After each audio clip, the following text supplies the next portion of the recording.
Joe Montana here. In my football days, I knew the importance of a strong defense. Now I'm sharing how you can help defend your health against pneumococcal pneumonia and invasive pneumococcal disease.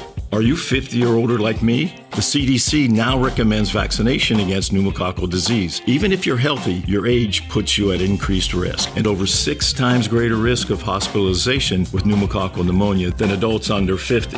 Schedule your appointment today at vaxassist.com. Sponsored by Pfizer. We will not be held responsible for any hearing impairments or damage caused to you from excessive exposure to this sound.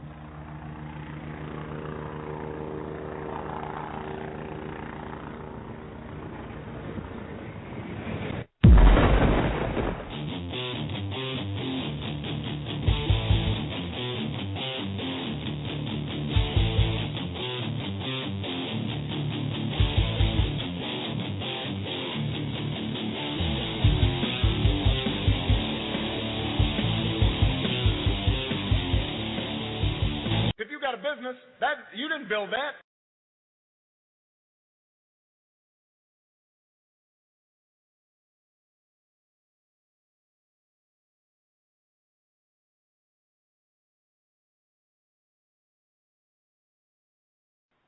It's going to take time. Well, I don't know what he said, right? Didn't he like talk or something this week? Say something about? Yeah, the president said something about something.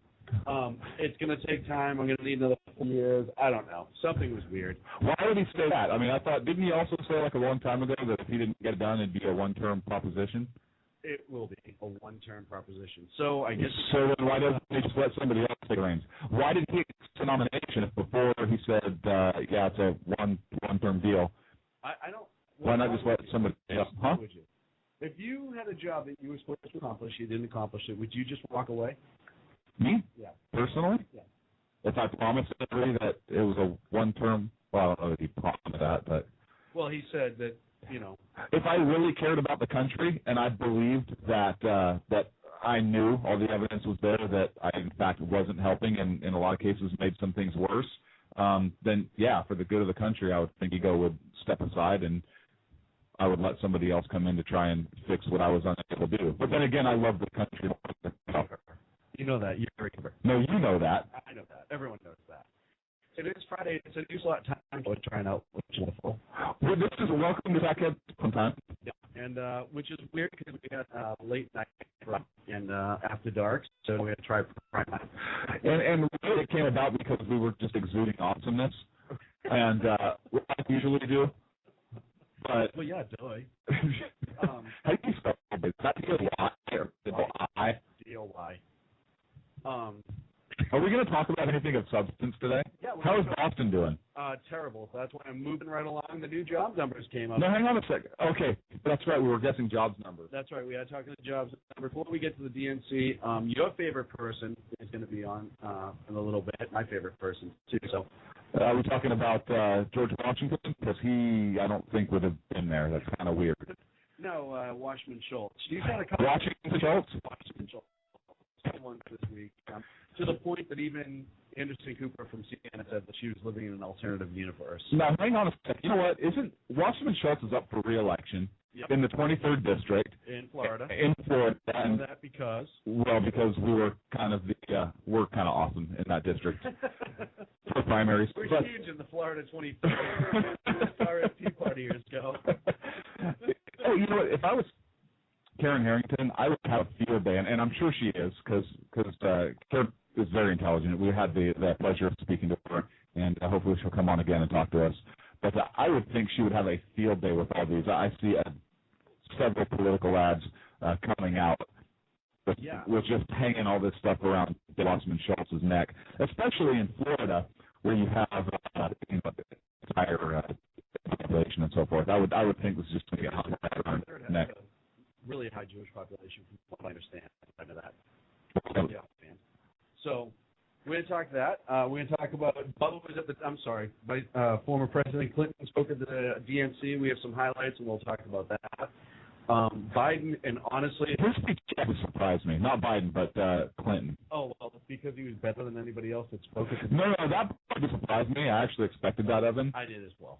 and we've talked about this before. Clinton was pretty modest. Actually, could do very well working across the aisle. But he surprised me, and maybe we can get into this more later. But I'm surprised that he did as well for Obama as he did, because I'm pretty sure he still wants his wife to run. And if Obama gets another 4 years, there's no way the Democrats are going to get elected again in 2016. I've heard chit-chatting, a lot of people on Twitter are hypothesizing that because everyone's saying that he was President Obama, his speech was just the end-all, be-all of the DNC this year from a lot of people saying. Some of them wonder if he didn't do a little bit of a show. I mean, it was classic Clinton. I mean, he pulled out all the stops. He had that right thumb perked up and ready to go, and he was making his points. And he did, but he's been doing a lot of campaigning for Obama on behalf of Obama, and Clinton with a lot of support for Obama, I think. Right. So I don't think he would be. We can get into that, but I'm surprised. So, I thought he'd showcase more his stuff and set something up for his life. I see a lot of people saying that he did as well as he did to make Obama look bad. That's one way to look. I didn't think Obama's speech was all that bad, considering. It was vanilla. And no, folks, that's not a racial comment. No, it's plain. It was very plain. It's a recycle of his last 4 years. He did all thrown into one. Nothing really changed. A couple of things he said aggravated me. We'll get into that. And then Biden, they must have had Robert Biden out because he was actually speaking pretty well, considering. Well, I think he was told to read the teleprompter and don't say anything on what's on the teleprompter. Well, he could have I'm pretty sure he would have read it with a straight face. Like Anchorman? Yes. Remember Anchorman with what you wrote on it? It would be like that. So, I honestly, though, I thought Michelle Obama was really good. And I think she kind of stole the show a little bit from the president as well. I thought she nailed it as far as, and I'm, again, not agreeing with her politics, but as far as if I was her getting her message out for the libs and the Democrats and everything, I thought it did a great job of making the president look good. You know what I mean? I just thought she did well for the first lady. Do you have a response? No. You're looking at me like you're going to shoot lasers through my eyes. No, I think she did well. Look, not her politics. No, not her politics. Right, she did well. I'm an idiot then. See, you doing it again. You always look at me that way. Exactly. I don't look at you any different now than I did any other time. Yeah, that's pretty good. And then I want to talk a little bit. We already covered Washington. Business taxes. We're stressing about all the time and all the money you spent on your taxes. This is my bill? Now Business Taxes is a TurboTax small business expert who does your taxes for you and offers year-round advice at no additional cost, so you can keep more money in your business. Now this is taxes. Intuit TurboTax. Get an expert now on TurboTax.com/business. Only available with TurboTax Live Full Service. Schultz, but you're saying I want a lot tonight. Yeah, you know what? Are you? Is this all about you? It's the Sean show tonight. Why? Okay. Fine. Go ahead. Show.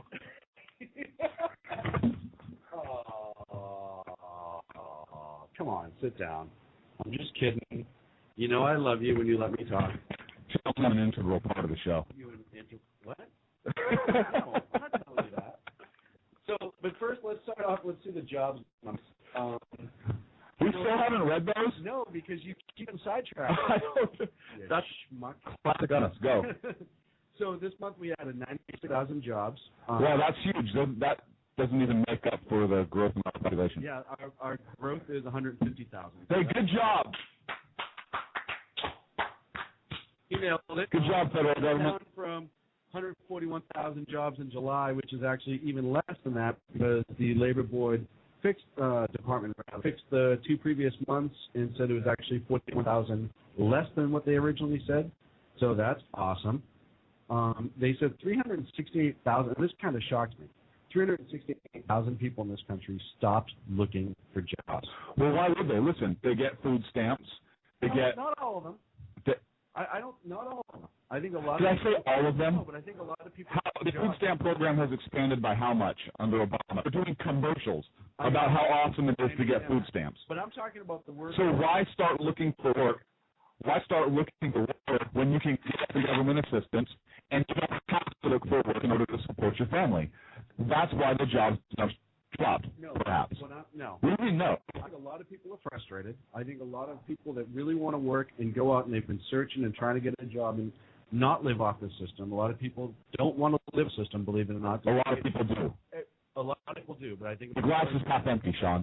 No, it's not full. No, it's not. It's over half full. I bet you more than half the people on unemployment right now are trying to get real jobs. Doing a real job. Jobs that pay the bills, jobs that they can not even happy with. I think a lot of people just want jobs that actually pay the bills. I think you're missing my point. What's your point? My point is, I think that because that unemployment rate is based upon people that apply for unemployment benefits, correct? Yes. I believe that if you have more people getting on food stamps, more people getting on other government assistance programs, they don't need to apply for unemployment in order to get those benefits. They're no longer looking for work or jobs in order to get that unemployment benefit. No, I'm not. You're wrong. Now, moving right along. No. What? Do it separate. The people looking for jobs is not limited to the unemployment. This is just people job hunting. It's people filing for unemployment benefits. No. Correct? No, this is people that, well, if anything, this says this is people that were filing for unemployment benefits and just stopped because they're no longer looking for work. They're trying to find other ways. Okay. But does that say to you that something's seriously wrong when people are just a little bit too frustrated with trying to find a job if there's nothing out there? What? People that stop looking for work, they stop wanting. Do you believe that some people, that everybody that stops looking for work is because they're frustrated, or do you believe that it's easier for them to get other means of assistance now? I'm not disagreeing that. Well, then why are you arguing with what me? I'm saying is not everybody. I don't even think it's a majority. I just think. Did I say everybody? No. I just said I believe that's part of the reason why those numbers are down. I'm talking about the other half. I'm talking about the people that don't want government benefits, but they're just frustrated. Okay. So they stop putting them on unemployment. Okay. But employment did still go up from 8.1 to 8.3%. No. It's down to 8.1%. Down 8.1 from 8.3. From 8.3. Yeah, so he's nailing that. It's just sad. It's really just sad. And the fact that they revised it the previous 2 months' job with the day after the DNC kills me. They dropped it by $41,000 a month, and that is ridiculous. Well, there's 2 more jobs reports that are going to come out before then. So we'll see if we can get it under 8. I don't know. Hey, holding my breath.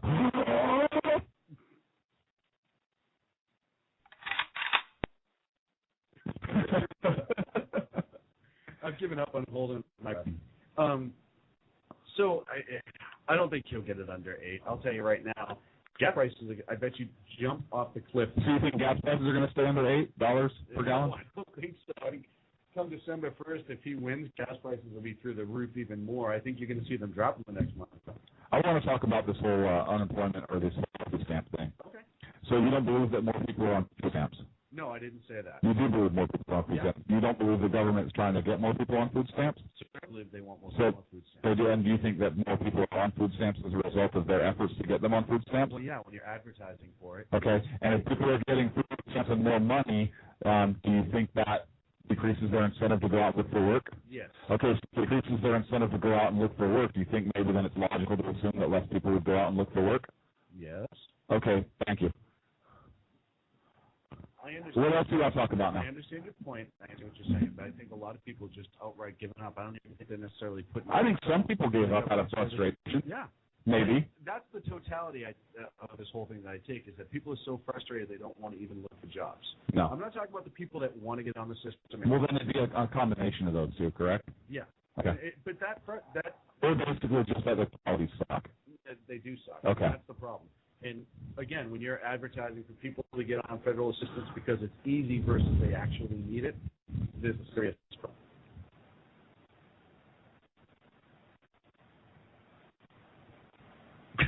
I'm just looking at you right now. I know, silence is awesome.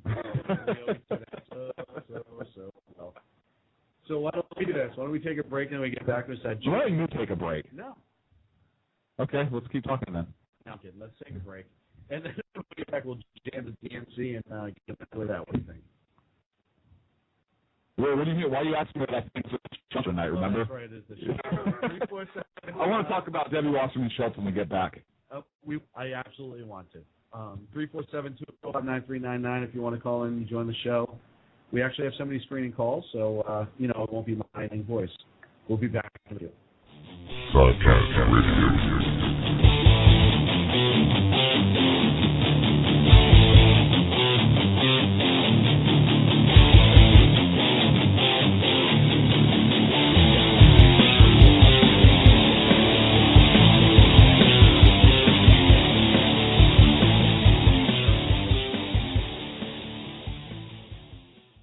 Hey, this is Sackhead Clint. We're fortunate enough to have our friend Vanessa do our news briefs. If you like her news briefs, she is a voiceover talent. Check out Platinum Vocal Cords. She has over 15 years radio and voiceover experience.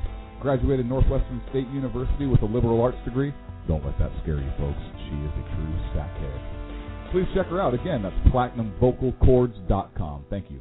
Hey guys, it's Sean from Sackheads Radio. I want to talk to you a minute about our friends over at HomefrontHugs.com. They're an amazing organization of volunteers who take their time, effort, and money to take care of our troops overseas as they serve our great nation. HomefrontHugs.com. You can donate, write letters to troops, adopt a troop, you name it, you can do it. Help those wonderful folks who protect our freedoms. Go to HomefrontHugs.com. Tell them Sackheads Radio sent you.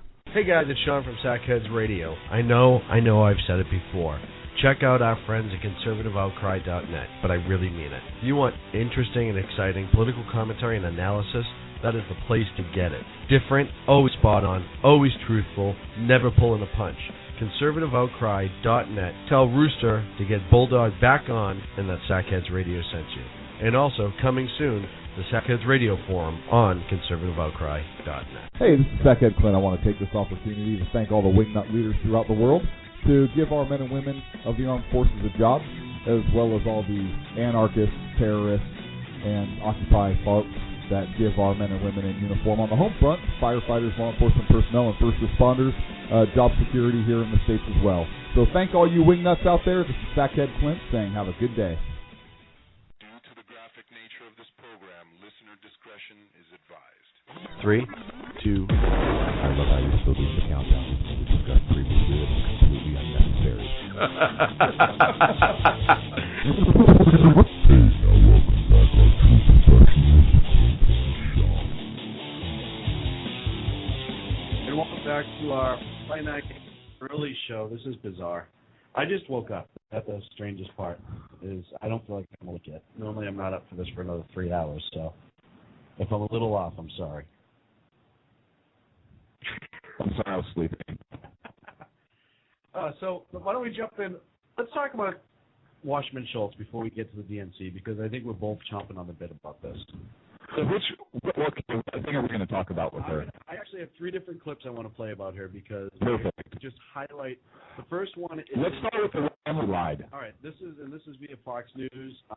She did an interview, and I don't have the guy's name, but he essentially released, and you'll hear what she has to say, but it's just all screwy, and she got caught in it. I didn't say he said that, and unfortunately, that comment was reported by a conservative newspaper. Not surprising that they would deliberately misquote me.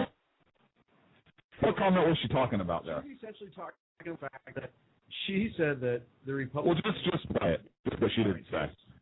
We want you to be armed with the facts. So we're going to give you those facts. We have one-page document that succinctly describes President Obama's stellar record on Israel.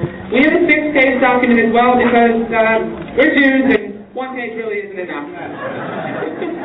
And we have a myths versus facts document which addresses a lot of the typical baloney that is spewed by Republicans. And let me just close by telling you this and sharing this with you. We know, and I've heard no less than Ambassador Michael Oren say this, that what the Republicans are doing is dangerous for Israel. They're undermining Israel's security by suggesting that the United States and Israel don't have anything other than a unique and close and special relationship. It undermines Israel's security to its neighbors in the Arab world and to its enemies. And we need to make sure that the fact that there has never been and will never be daylight between the two parties, or the support for Israel that we have in the United States, that is conveyed to Jewish Americans across this country. That's our responsibility. It's the responsibility we're asking all of you to take on. Okay, so she said the Republicans are basically what they're doing is dangerous to Israel. Well, she said Michael Oren, who is the ambassador from Israel to America, right, said that the Republicans, what they are doing is dangerous to Israel. Right. Right. But that was reported. That's what she was reporting. And she said I didn't say that. It's on Fox. And she played a few seconds ago. And she said what again? Play that again. I didn't say he said that, and unfortunately, that comment was reported by a conservative newspaper. Not surprising that they would deliberately misquote me. Okay, so obviously the newspaper misquoted her because she wouldn't lie. Obviously. Oh wait, but we have the audio where she actually did say that. Jaws. And this That's problematic. You know, she's not just a representative. She is the chair of the DNC. Chair of the DNC. And she's bold-faced lies. She got caught again. And are you saying she has an integrity issue? Yeah, she's a serious integrity issue. I think she's falling apart. And I don't know if it's because she's stressing about Obama. I think she's stressing about the race she's in. I think the race she's in. I think she's considering to run for governor, and I think she's spread so thin. She's just trying to say whatever she can to be elected and get her elected. I think she's trying to set herself up in 2016, and she keeps getting caught. See, I don't think she's setting herself up for 2016. Okay. She's not. She doesn't have the. I don't believe she has. No, she doesn't have that yet because she's just now getting out there on the national scene, and not doing well. She's not doing well at all.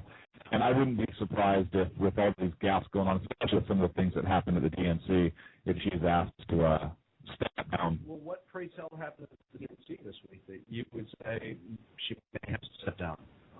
I don't know. Let's talk about the vote where the Democrats took God out of their platform, and they took it completely out of their platform because they had it mentioned. I don't have the numbers with me right now. Several times, but over the past several years, they've been decreasing the number of times God is mentioned in their platform. And this year, they completely eliminated God and also completely eliminated the fact that they recognized Jerusalem as the capital of Israel. Right. Which obviously became problematic, and there were some questions as to, well, whose great idea was this to take out. The Democrats completely wanted to backpedal, so they had a vote on the floor, which went really smooth. In order to, let's get to it in a second.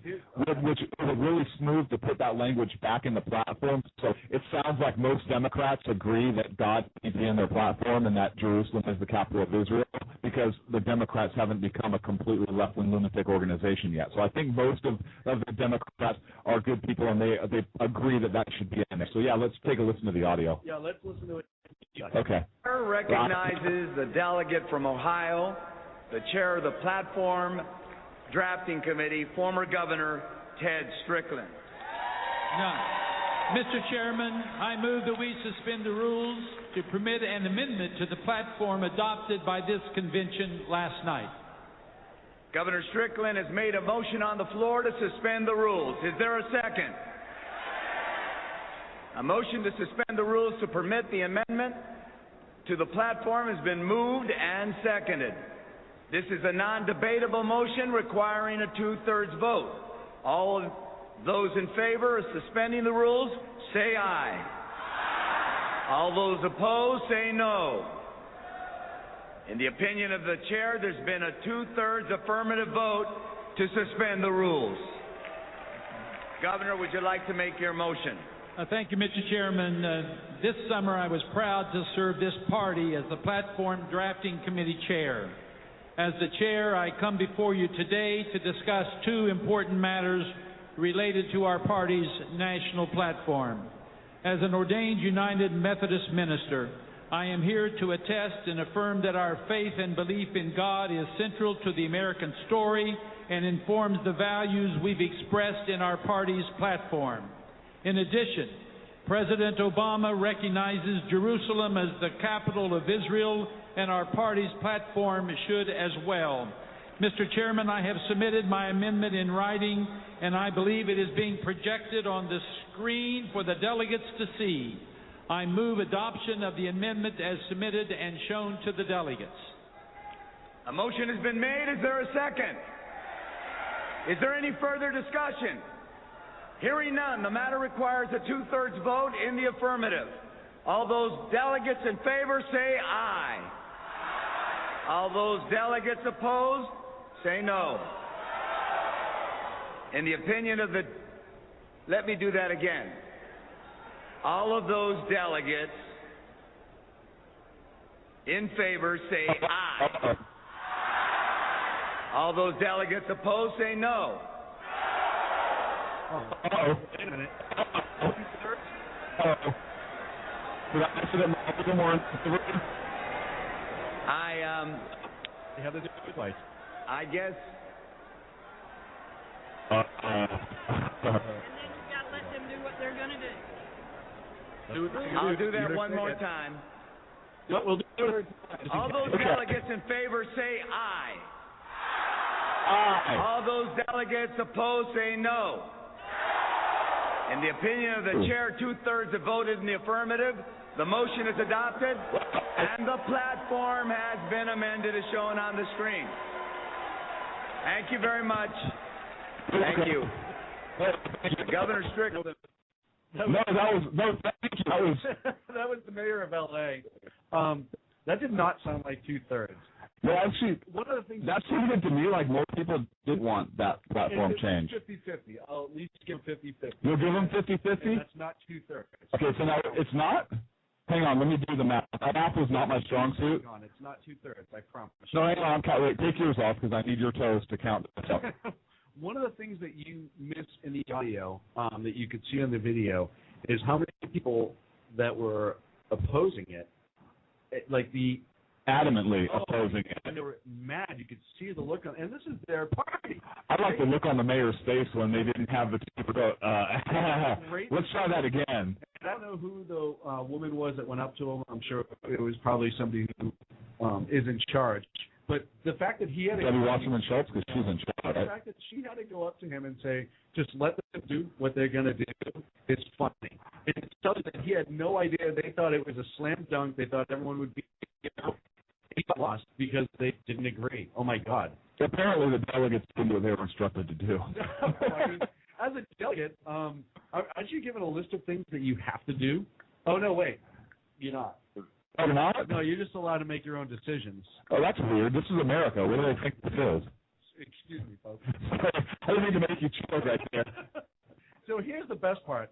Now we're going to bring back our good friend, Watchman Schultz. Well, she's the chair of the DNC, so she probably squared it away. Right. I would imagine that she'd be like, hey, listen, that was a mistake. Never should have happened. It was a horrible idea. We went and rectified it.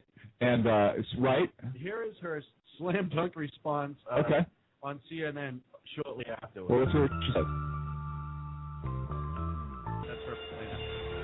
Hi there, Anderson. I'm here with Debbie Wasserman Schultz, as you know, the chairwoman of the DNC. You're one of the most prominent Jewish lawmakers. How did you feel when you learned that the platform omitted Jerusalem as the capital of Israel? Well, really, it was essentially a technical oversight, and President Obama, because he personally believes that Jerusalem is and always should remain the capital of Israel, he made sure that we amended the platform so that it would reflect his personal view as well as reflect the language that we had in the platform in 2008, and goes on to say, as we had in the platform, and that has reflected decades of American policy for Republican and Democratic presidents, that essentially Jerusalem is the subject of final status talks between the two parties. Huh? Is that at all coherent? Or is it like you just threw a whole bunch of words together? Hang on. It's President Obama's position that Jerusalem is the capital of Israel. But it's the president's position that it's the subject of talks. Yeah. So she reminded me, did you see the Miss America pageant a couple years ago where the woman got interviewed? She just kept saying Iraq, and it was really uncomfortable to hear. Listen, that's what I was reminded of. No, here's what I think. Listen, Debbie Wasserman Schultz is intellectually superior. Why are you laughing right now? No, listen, I agree. she is. That was a laugh of agreement. Okay. I do that occasionally. She is intellectually superior. She is a progressive liberal Democrat, and obviously they know a lot more than all of us, which is why they think they should run our lives. And so I think that she was speaking very lucidly. She knew exactly what she was saying, and that you and I are incapable of understanding the true, deeper meaning of it because we are simpletons compared to her greatness. Now, Clint, seriously, for a second. No, I'm being serious. They have a drafting committee on their platform. As the Republicans, I'm not denying that. Okay. They have a drafting committity. So, like for baseball or what? Is the chair of it. Like how'd they end up with Debbie Wasserman Schultz? I didn't know a Republican drafter. It was Strickland was the chair of that drafting committee, and a group of other people. Well, hang on a second. Think about this. Wait a minute. Democrats are going to tell Republicans, "Hey, we'll give you Debbie Wasserman Schultz, and we'll take Dan Quayle." And decided that this was going to be their platform. They left out Jerusalem, which kills me because, as we talked about a couple shows ago, we had the audio. The State Department representative that kept referring and refused to acknowledge that Jerusalem was the capital of Israel. So, okay. And then you have, how do you leave out God? How did all those people go, you know what? We forgot God. They didn't forget God.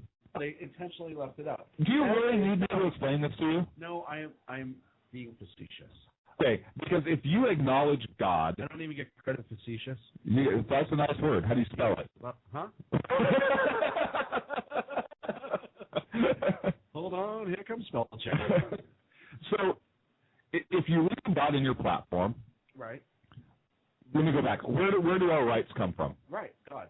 Okay, and so if you take God out of your platform, you take God out of the equation, where do our rights come from? Government. We've discussed this. And if government can give you rights, government can also do what? Take it away. But if God gives you rights, who can take it away? Nobody. Okay, so you eliminate God. What's so difficult to understand that? Guess what I was saying? Well, not only that, but this God is people, if you think about it, because people that believe in God or who believe in Allah, who believe in Buddha, who believe in the tree on the corner, that's not inclusive. So why are you being so hateful? By one another. God is obviously full.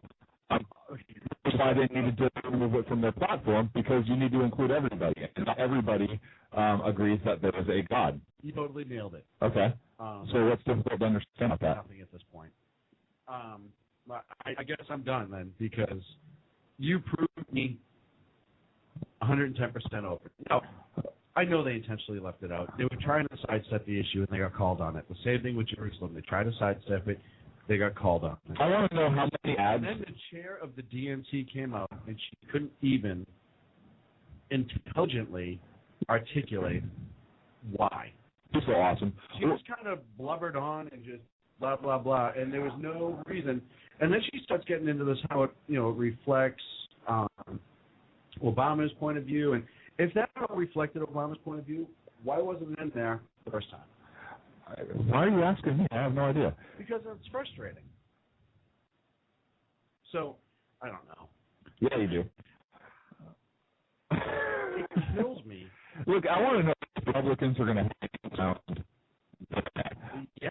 This was so bad. I'll tell you. I'm going to talk about the convention real quick. I'm going to have a moment where I just need to go off on a tangent. Are you really spraying yourself in your face with your mister? Yeah.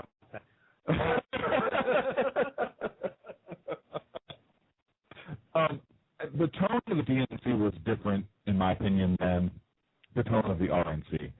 The tone of the RNC was, even Mitt Romney's speech. He said, "Hey, he gave it a shot. He didn't succeed." That tone was more, "Hey, we can do the job. We gave them a shot. Hey, it's time to step down." It's more reasonable to me and positive. The tone of the DNC, to me,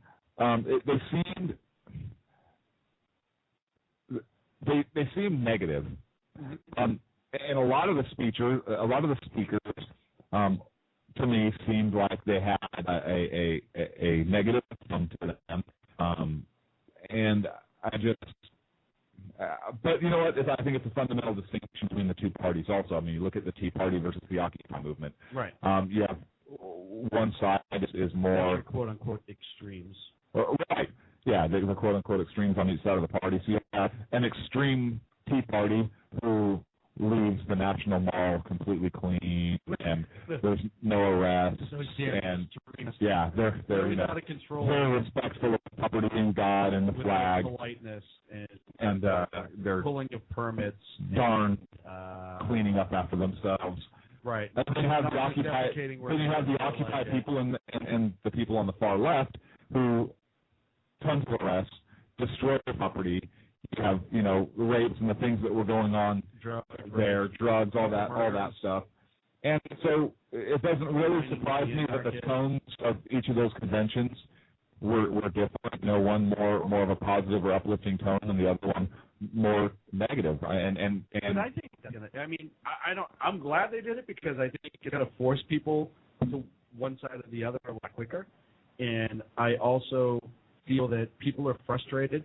One of the things he said, and one of the things he said, and I'm going to do his whole highlights this speech in a few minutes, but he made a comment that this is only about 22 seconds on play that I thought really sucked it up. I know campaigns can seem small, even silly sometimes. Trivial things become big distractions. Serious issues become sound bites. The truth gets buried under an avalanche of money and advertising. If you're sick of hearing me approve this message, believe me, so am I. So, but he said it right there. The truth is getting buried in the money, which in 2008 he was best at, right? Yeah. So that sums up, I think he said it, people are hearing sick of the campaign commercials, which I know I'm even starting to get sick of it, and I'm supposed to pay attention to it on some point. I think people are getting frustrated. So when you have such a hard stance, such a negative message in your convention, I think it's specifically said to alienate the people they don't want around and to fire up the people they do want around. And I think it's bad that it's going to come back and bite them at the end, but I cannot believe that they would be so negative. All their speakers, with the exception of Mrs. Obama, was all that negative. But they were all pretty, what's the word I'm looking for? Divisive? Hello? Yes? Okay. I was listening to you. Why? Normally you interrupt me like 25 seconds ago, and I just shut up. But no, I want to actually see where you go with it. I didn't have any way. They're just being poo-poo heads. And, there's no need for that. They talk all the time about how politics have to be brought up a notch, and, you can't be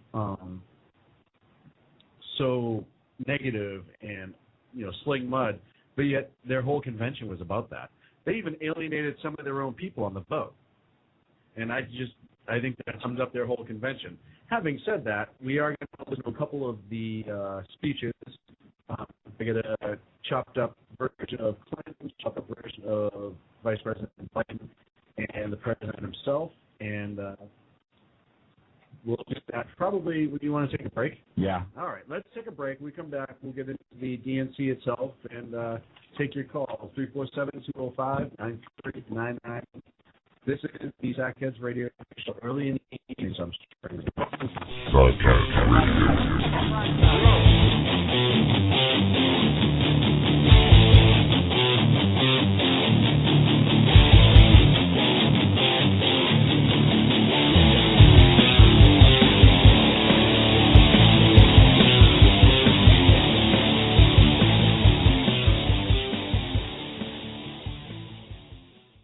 Hey, this is Sackhead Clint. We're fortunate enough to have our friend Vanessa do our news briefs. If you like her news briefs, she is a voiceover talent. Check out Platinum Vocal Cords. She has over 15 years radio and voiceover experience. Graduated Northwestern State University with a liberal arts degree. Don't let that scare you, folks. She is a true Sackhead. Please check her out. Again, that's PlatinumVocalCords.com. Thank you. Hey guys, it's Sean from Sackheads Radio. I want to talk to you a minute about our friends over at HomefrontHugs.com. They're an amazing organization of volunteers who take their time, effort, and money to take care of our troops overseas as they serve our great nation. HomefrontHugs.com. You can donate, write letters to troops, adopt a troop, you name it, you can do it. Help those wonderful folks who protect our freedoms. Go to HomefrontHugs.com. Tell them Sackheads Radio sent you. Hey guys, it's Sean from Sackheads Radio. I know I've said it before. Check out our friends at conservativeoutcry.net, but I really mean it. You want interesting and exciting political commentary and analysis? That is the place to get it. Different, always spot on, always truthful, never pulling a punch. conservativeoutcry.net. Tell Rooster to get Bulldog back on and that Sackheads Radio sent you. And also, coming soon, the Sackheads Radio Forum on conservativeoutcry.net. Hey, this is Sackhead Clint. I want to take this opportunity to thank all the wingnut leaders throughout the world to give our men and women of the armed forces a job, as well as all the anarchists, terrorists, and Occupy folks that give our men and women in uniform on the home front, firefighters, law enforcement personnel, and first responders, job security here in the States as well. So thank all you wingnuts out there. This is Sackhead Clint saying have a good day. Due to the graphic nature of this program, listener discretion is advised. 3, 2, 1. I love how you're still doing the countdown. Even though we discussed previously that it's completely unnecessary. Hey, now welcome back. Our true professionals.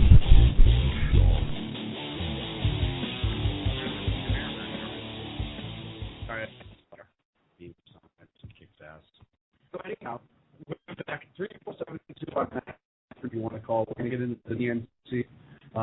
First tonight, we're going to listen to Clinton and his speech, which we talked earlier. A lot of people said it's great. If you're correct, I don't know. You want to listen? Just play it. All right. But I want to say one thing to the American people. I want you to listen to me. I'm going to say this again. I did not have sexual relations with that woman. Hey, sorry. We're not talking about that. You misunderstood. At the DNC, you're supposed to talk about your party and... You know what this... It depends upon what the meaning of the word is. Yes. Okay. Oh, yes, sir. That was a long time ago, so we can just kind of focus. How would you like to do that speech? One of the great jokes that I make about that is Clinton got home to Hillary, and she was like, "Hey, I heard you were in Charlotte all this weekend," and he was like, "I've never even met that woman." But I guess it's not his speech. So here's Bill Clinton. This is going to be about 10.5 minutes of his speech, and we'll talk about. In Tampa, did y'all watch our convention? I did. In Tampa, the Republican argument against the president re-election was actually pretty simple, pretty snappy. It went something like this. We left him a total mess. He hadn't cleaned it up fast enough, so fire him and put us back in. This is important. They convinced me they were honorable people who believe what they've said, and they're going to keep every commitment they've made. We just got to make sure the American people know what those commitments are. In order to look like an acceptable, reasonable, moderate alternative to President Obama, they just didn't say very much about the ideas they've offered over the last 2 years. They couldn't, because they want to go back to the same old policies that got us in trouble in the first place. Now, there were 2 other attacks on the president in Tampa I think deserve an answer. First, both Governor Romney and Congressman Ryan attacked the president for allegedly robbing Medicare of $716 billion. That's the same attack they leveled against the Congress in 2010. And they got a lot of votes on it. But it's not true. Here's what really happened. You be the judge. Here's what really happened. There were no cuts to benefits at all. None. What the president did was to save money by taking the recommendations of a commission of professionals to cut unwarranted subsidies to providers and insurance companies that were not making people healthier and were not necessary to get the providers to provide the service.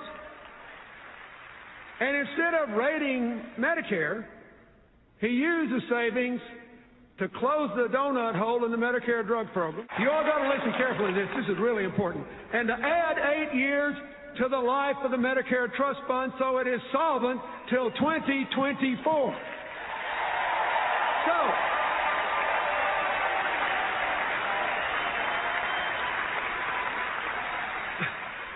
So President Obama and the Democrats didn't weaken Medicare, they strengthened Medicare. There's something I've noticed lately, you probably have too, and it's this. Maybe just because I grew up in a different time, but though I often disagree with Republicans, I actually never learned to hate them the way the far right that now controls their party seems to hate our president and a lot of other Democrats.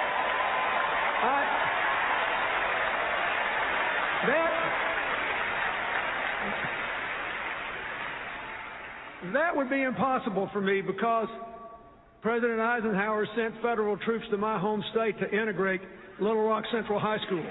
President Eisenhower built the interstate highway system. When I was a governor, I worked with President Reagan in his White House on the first round of welfare reform and with President George H.W. Bush on national education goals. And here's what I want the people at home to think about. When times are tough and people are frustrated and angry and hurting and uncertain, the politics of constant conflict may be good. But what is good politics does not necessarily work in the real world. What works in the real world is cooperation. Now, why is this true? Why does cooperation work better than constant conflict? Because nobody's right all the time, and a broken clock is right twice a day. And every one of us and every one of them, we're compelled to spend our fleeting lives between those two extremes, knowing we're never going to be right all the time and hoping we're right more than twice a day. Unfortunately, the faction that now dominates the Republican Party doesn't see it that way. They think government is always the enemy, they're always right, and compromise is weakness. Just in the last couple of elections, they defeated two distinguished Republican senators because they dared to cooperate with Democrats on issues important to the future of the country, even national security. Look at his record. He appointed Republican Secretaries of Defense, the Army, and Transportation. The President have enjoyed, and the signal that sends to the rest of the world that democracy does not have to be a blood sport. It can be an honorable enterprise that advances the public interest. We all know that he also tried to work with congressional Republicans on health care, debt reduction, and new jobs. And that didn't work out so well.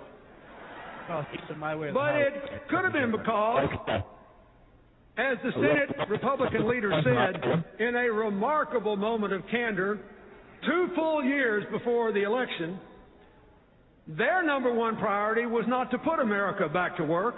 It was to put the president out of work. So let's get back to the story. In 2010, as the president's recovery program kicked in, the job losses stopped, and things began to turn around. The Recovery Act saved or created millions of jobs and cut taxes. Let me say this again. Cut taxes for 95% of the American people. In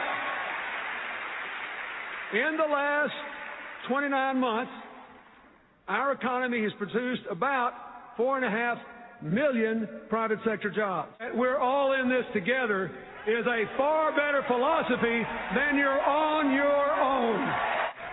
Who's right? Well, since 1961, for 52 years now, the Republicans have held the White House 28 years, the Democrats 24. In those 52 years, our private economy has produced 66 million private sector jobs. So what's the job score? Republicans, 24 million. Democrats, 42. I love our country so much. And I know we're coming back. For more than 200 years, through every crisis, we've always come back. People have predicted our demise ever since George Washington was criticized for being a mediocre surveyor with a bad set of wooden false teeth. And so far, every single person that's bet against America has lost money because we always come back. We come through every fire a little stronger and a little better. And we do it because in the end we decide to champion the cause for which our founders pledged their lives, their fortunes, their sacred honor. The cause of forming a more perfect union. It was a highly inconvenient thing for them in our debates that I was just a country boy from Arkansas and I came from a place where people still thought 2 and 2 was 4. It's arithmetic. We simply cannot afford to give the reins of government to someone who will double down on trickle down. My fellow Americans, all of us in this grand hall and everybody watching at home, when we vote in this election, we'll be deciding what kind of country we want to live in. Tax cut plan, in a debt reduction plan? The arithmetic tells us, no matter what they say, one of 3 things is about to happen. One, assuming they try to do what they say they'll do, cover it by deductions, cutting those deductions. One, they'll have to eliminate so many deductions, like the ones for home mortgages and charitable giving, that middle-class families will see their tax bills go up an average of $2,000, while anybody who makes $3 million or more will see their tax bill go down $250,000. Or, 2, they'll have to cut so much spending that they'll obliterate the budget for the national parks, for ensuring clean air, clean water, safe food, safe air travel. They'll cut way back on Pell Grants, college loans, early childhood education, child nutrition programs, all the programs that help to empower middle-class families and help poor kids. Oh, they'll cut back on investments in roads and bridges and science and technology and biomedical research. That's what they'll do. Consider this. What would you do if you had this problem? Somebody says, oh, we got a big debt problem, we got to reduce the debt. So what's the first thing he says we're going to do? Well, to reduce the debt, we're going to have another $5 trillion in tax cuts, heavily weighted to upper-income people. So we'll make the debt hole bigger before we start to get out of it. How about we stop paying? Now, when you say, what are you going to do about this $5 trillion you just added on? They say, oh, we'll make it up by eliminating loopholes in the tax code. So then you ask, well, which loopholes and how much? Let's eliminate tax. You know what they say? See me about that after the election. Now, when Congressman Ryan looked into that TV camera and attacked President Obama's Medicare savings as, quote, the biggest, coldest power play, I didn't know whether to laugh or cry. Because that $716 billion is exactly to the dollar the same amount of Medicare savings that he has in his own budget.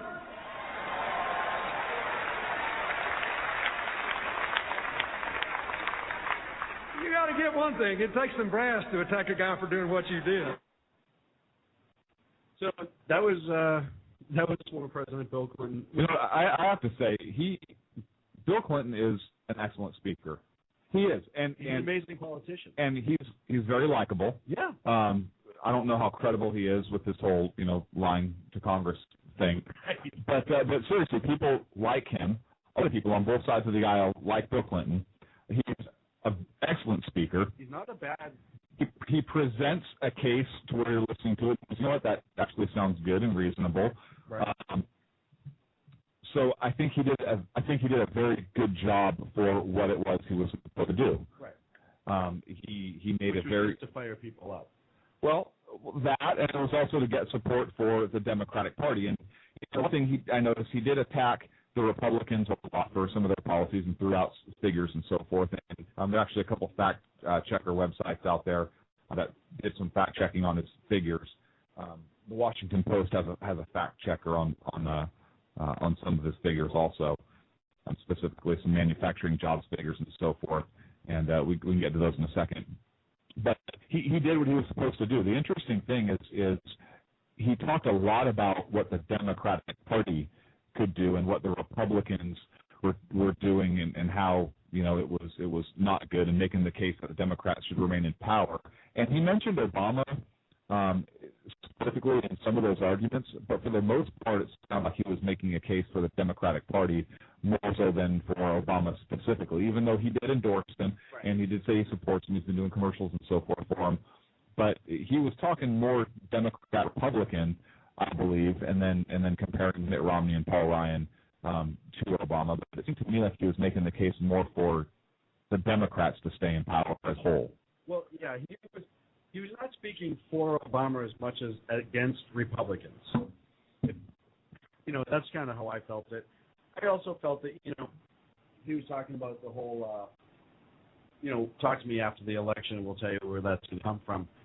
This coming from the same party where Nancy Pelosi said, find out what's in this bill when you pass it. And I know that's a dead horse, but they're the absolute king and queens of saying, hey, we'll keep this up front and we don't want to talk about what it's going to cost online. And he definitely threw that out. All in all, it was classic Clinton. Unlike a lot of things recently, he was definitely dialed in. He had a couple problems with the teleprompter, it looked like, but other than that, it was a good speech. If you're a Democrat. I didn't agree with everything he said. No, and some of the things he said were inaccurate or just twisted use of the figures. Which is amazing how they do that all the time. Like what? Do you have any? I do. There was a point in the speech, I believe he mentioned 500,000 manufacturing jobs created in the country. And this is one example. That figure they're talking about is from Obama likes to use the February 2010 jobs numbers, where those numbers came from. You hear me? Yeah, I'm hearing you just fine. Why? I'm just doing what you did to me earlier. I'm just going to stare at you and get uncomfortable and move on. Okay. The Bureau of Labor Statistics, actually looking up right now, shows that manufacturing has declined by more than 500,000 since the beginning of Obama's term. Well, yeah, that's because these EPA. Right. So Clinton said, this is a quote from his speech: during this period, more than 500,000 manufacturing jobs have been created under President Obama. This is the first time manufacturing jobs have increased since the 1990s. Okay. Again, we're talking about that period since February of 2010, which the Obama administration likes to use as their for counting employment figures for that date. But again, from the beginning of Obama's term, and this is according to Bureau of Labor Statistics, their own data, the manufacturing jobs have declined overall by more than 500,000. So while some of the things, you have to look at how those numbers are arrived at and so forth, and it's misleading. And they sound good coming from him. He presents himself in a very articulate, very credible manner. But, it's, everything he said is not he can sell accurate. Eskimos. I mean, he's just that type of guy. Everything he says sounds good. Who was that? Chris Matthews that said if Bill Clinton landed on Mars, he'd be able to reproduce with aliens. What the hell is that? But it's true. Okay. You have to agree. There's not much. I want to bring him when I go buy a car because he is going to be able to. They're going to be paying me to drive that thing off the lot if you would bring Clinton along. See, I would want to bring him to like a bar or something. Well, if I'm ever on trial for something, I want him as my defense attorney. Can he be an attorney anymore though? Didn't he get found lying or something and just barred? I don't know. Was it? Oh, it was lying. That's right. Yeah. It's completely lying. But anyways, he's very credible in his speech. No, he nailed it. I love the fact that they towed him out there. But he was convicted of lying. That would be so great if was he convicted of it or just disbarred for it? He was just disbarred. Okay. I don't think he was actually convicted. Okay. You know what? We should have Holder look. Oh wait, forget it. I won't even get into that. So after that, the other one we're going to play tonight is Uncle Joe was up. Uncle Joe Biden, and he had probably one of the better speeches he's had in a long time, and I'm just going to play it out. Romney wants to he said in the first 100 days, he's going to let the big banks once again write their own rules. Unchain Wall Street. Mr. Vice, we said that was the DNC again? They're going to put you all back in chains. What? We said that was the DNC again, too? You would think he would learn his lesson. He was in North Carolina, okay. He wasn't. But he wasn't? He would just get it out again just so he can actually say. Would you stop that and just play the speech? Why? All right, let me explain. Wow. I make myself laugh so much sometimes that I get lost. It was worth the trip to hear my wife say what I've never heard her say before. She's always loved me. If that's the case, why in the heck did it take 5 times of asking you? And Bo, I want to thank you for putting my name in nomination to be Vice President of the United States. I accept. With great honor and pleasure, I accept. We're on a mission. We're on a mission to move this nation forward from doubt and downturn to promise and prosperity. A mission I guarantee you we will complete. A mission we will complete. I want to show you the character of a leader who had what it took when the American people literally stood on the brink of a new depression. A leader who has what it takes to lead us over the next 4 years to a future as great as our people. I want to take you inside the White House to see the president as I see him every day. Folks, I've watched him. He has never wavered. He never backs down. He always steps up, and he always asks in every one of those critical meetings the same fundamental question. How is this going to affect the average American? How is this going to affect people's lives? That's what's inside this man. That's what makes him tick. That's who he is. The only thing missing at this convention this year is my mom. 4 years ago, my mom was still with us, sitting up in the stadium in Denver. I quoted her. One of her favorite expressions. She used to say to all her children, she said, Joey, bravery resides in every heart, and the time will come when it must be summoned. Ladies and gentlemen, I'm here to tell you what I think you already know, but I watch it up close. Bravery resides in the heart of Barack Obama, and time again, I witnessed him summon it. This man has courage in his soul, compassion in his heart, and a spine of steel. And because of all the actions he took, because of the calls he made, because of the determination of American workers and the unparalleled bravery of our special forces, we can now proudly say what you've heard me say the last 6 months. Osama bin Laden is dead and General Motors is alive.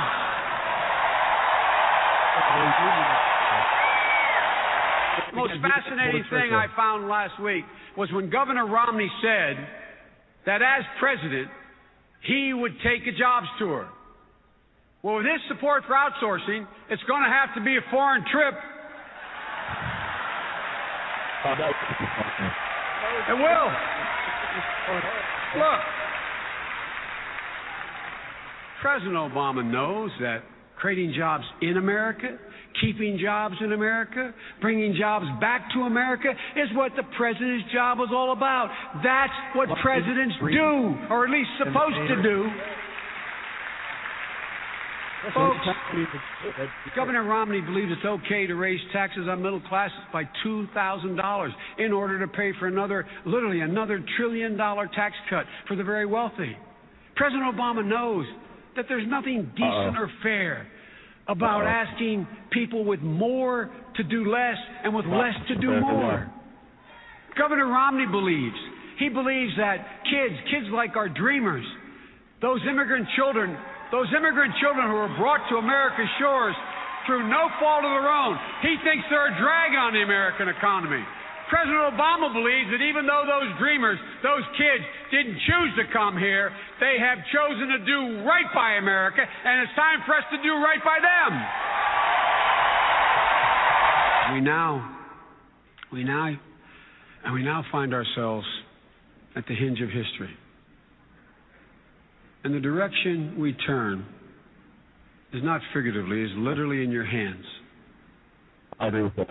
Yes. It has been a truly great honor to serve you and to serve with Barack, who has always stood up with you for the past 4 years. I don't agree. I've seen him tested. I know his strength, his command, his faith. And I also know the incredible confidence he has in all of you. I know this man. Yes, the work of recovery is not yet complete, but we are on our way. The journey of hope is not yet finished, but we are on our way. And the cause of change is not fully accomplished, but we are on our way. So I say to you tonight, with absolute confidence, America's best days are ahead, and yes, we are on our way. And in light of that horizon, for the values that define us, for the ideals that inspire us, there is only one choice. That choice is to move forward, boldly forward, and finish the job and re-elect President Barack Obama. God bless you all. Okay, hang on a second. You're going to play the Oscar music. Before, Barack Obama, 2008, we were 5 days away from fundamentally transforming the United States of America. Right. And now with Joe Biden, we're on our way. The work's not complete. We're moving forward. Right. Give us 4 more years. We haven't done anything we said we're going to do. To what?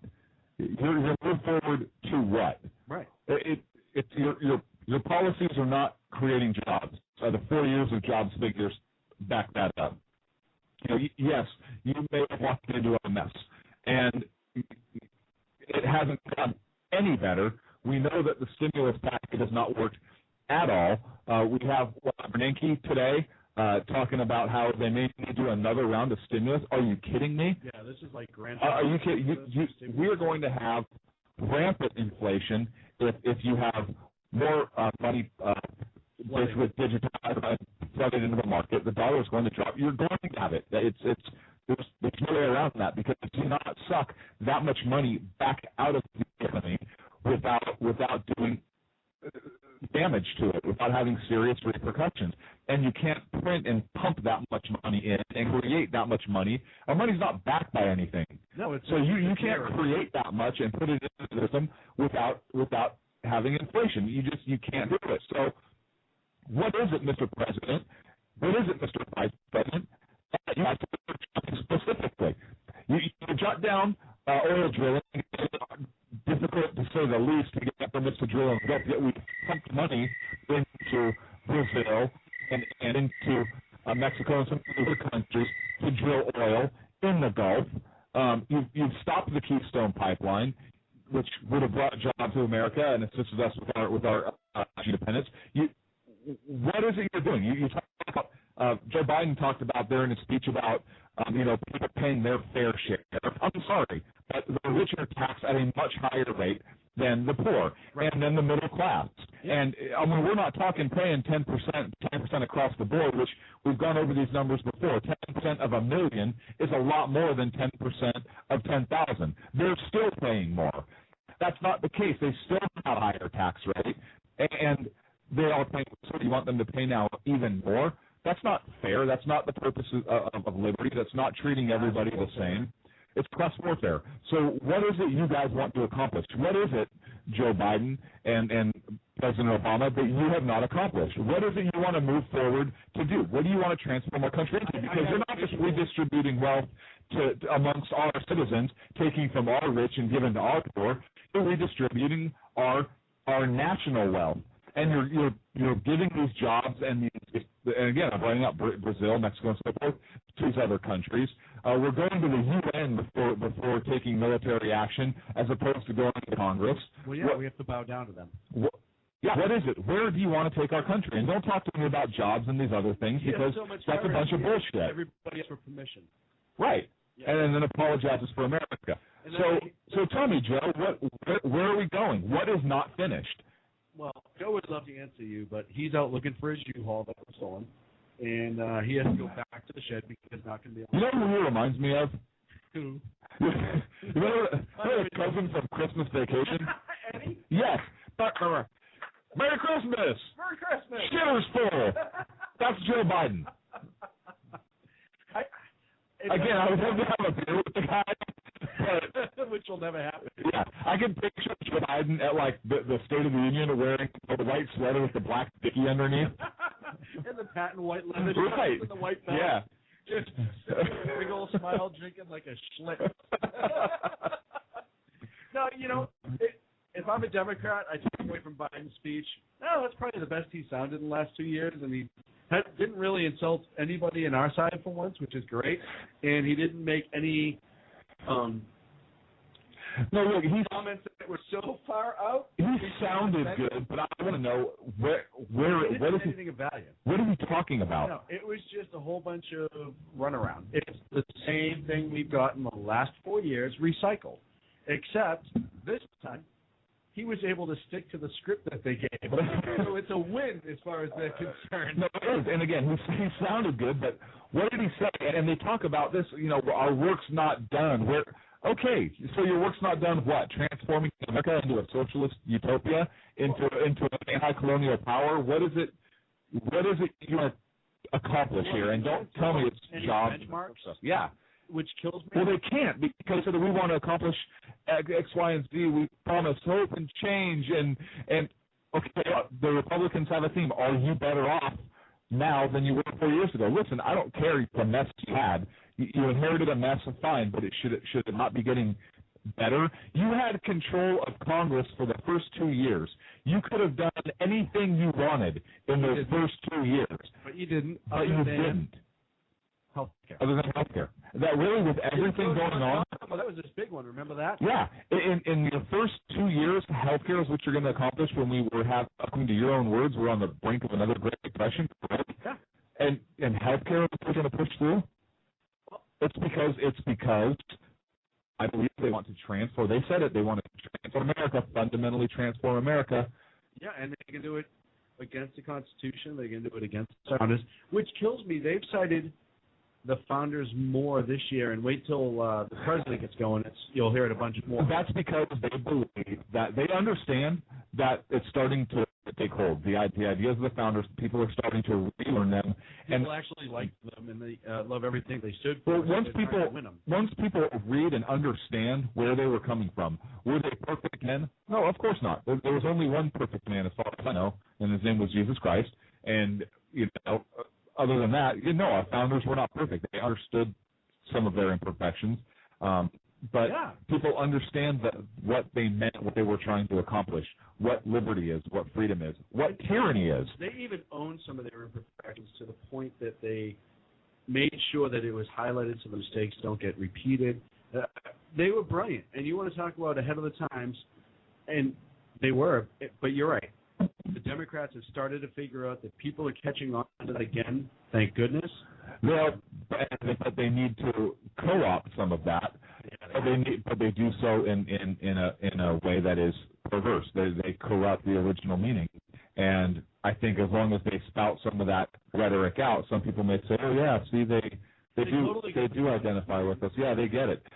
Well, whereas people won't read it for themselves. It's, right. So if you just say you quote the founders and the founders are great and we love the founders and this is what founders would want and people aren't doing the research, it's a win for you. It is. Anyways, it was Joe Biden. Hey, you know what? He did what he was supposed to do. He sounded good as far as from his speech. I don't know really what it accomplished. I don't believe it accomplished much. Has Joe ever accomplished anything? That's a good. Hey, the guy became president of the United States. All right, so let's take a break. When we come back, we'll have speech segments from President Obama's highlights. 347-205-9399 is the phone number. We talk to the president.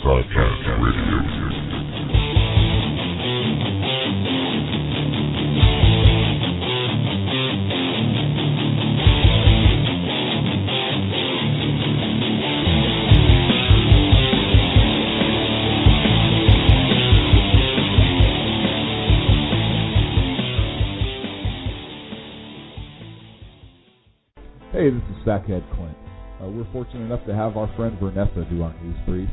If you like her news briefs, she is a voiceover talent. Check out Platinum Vocal Cords. She has over 15 years radio and voiceover experience. Graduated Northwestern State University with a liberal arts degree. Don't let that scare you, folks. She is a true sackhead. Please check her out. Again, that's PlatinumVocalCords.com. Thank you. Hey guys, it's Sean from Sackheads Radio. I want to talk to you a minute about our friends over at HomefrontHugs.com. They're an amazing organization of volunteers who take their time, effort, and money to take care of our troops overseas as they serve our great nation. HomefrontHugs.com. You can donate, write letters to troops, adopt a troop, you name it, you can do it. Help those wonderful folks who protect our freedoms. Go to HomefrontHugs.com. Tell them Sackheads Radio sent you. Hey guys, it's Sean from Sackheads Radio. I know I've said it before. Check out our friends at conservativeoutcry.net, but I really mean it. If you want interesting and exciting political commentary and analysis, that is the place to get it. Different, always spot on, always truthful, never pulling a punch.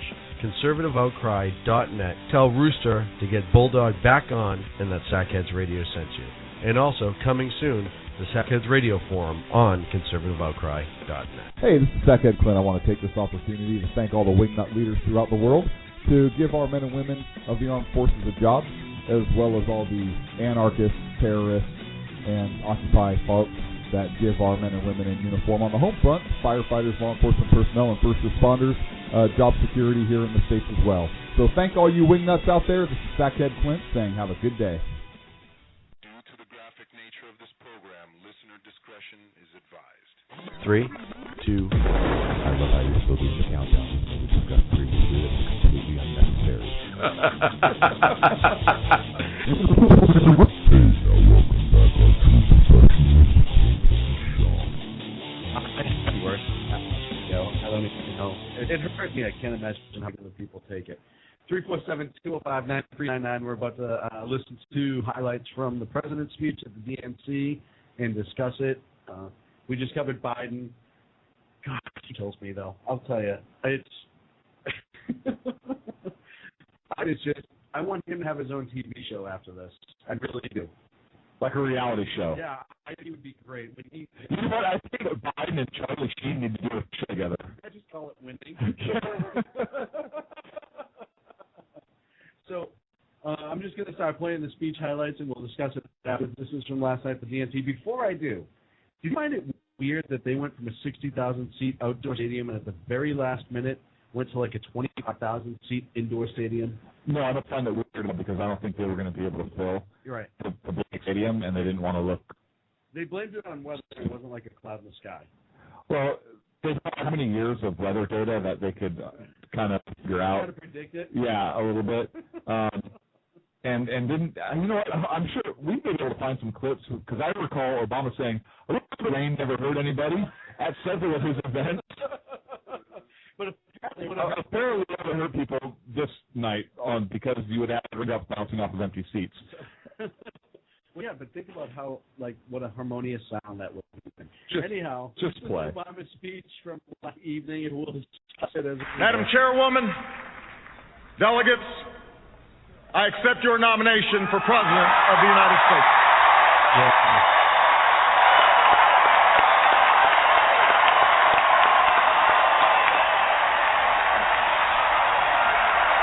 8 years later, that hope has been tested by the cost of war, by one of the worst economic crises in history, and by political gridlock that's left us wondering whether it's still even possible to tackle the challenges of our time. I know campaigns can seem small, even silly sometimes. Trivial things become big distractions. Serious issues become sound bites. The truth gets buried under an avalanche of money, in advertising. I know I perfected it. And if you're sick of hearing me approve this message, believe me, so am I. Our friends down in Tampa at the Republican convention were more than happy to talk about everything they think is wrong with America. But they didn't have much to say about how they'd make it right. They want your vote, but they don't want you to know their plan. And that's because all they have to offer is the same prescriptions they've had for the last 30 years. Have a surplus? Try a tax cut. Deficit too high. Try another. Feel the cold coming on? Take 2 tax cuts, roll back some regulations, and call us in the morning. Now, I won't pretend the path I'm offering is quick or easy. Well, I never have. You didn't elect me to tell you what you wanted to hear. You elected me to tell you the truth. Our problems can be solved. Our challenges can be met. The path we offer may be harder, but it leads to a better place. And I'm asking you to choose that future. I'm asking you to rally around a set of goals for your country. Goals in manufacturing, energy, education, national security, and the deficit. Real, achievable plans that will lead to new jobs, more opportunity, and rebuild this economy on a stronger foundation. That's what we can do in the next 4 years, and that is why I am running for a second term as President of the United States. In a world of new threats and new challenges, you can choose leadership that has been tested and proven. 4 years ago, I promised to end the war in Iraq. We did. I promised to refocus on the terrorists who actually attacked us on 9/11, and we have. We've blunted the Taliban's momentum in Afghanistan, and in 2014, our longest war will be over. A new tower rises above the New York skyline. Al-Qaeda is on the path to defeat, and Osama bin Laden is dead.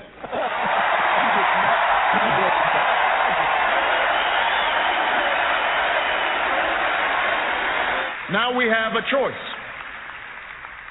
My opponent and his running mate are new to foreign policy. But from all that we've seen and heard, they want to take us back to an era of blustering and blundering that cost America so dearly. After all, you don't call Russia our #1 enemy, not Al-Qaeda, Russia, unless you're still stuck in a Cold War mind warp.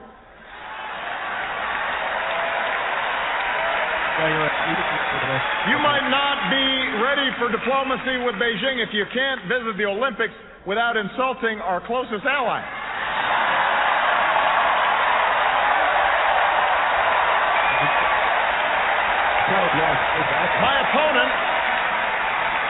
My opponent said that it was tragic to end the war in Iraq.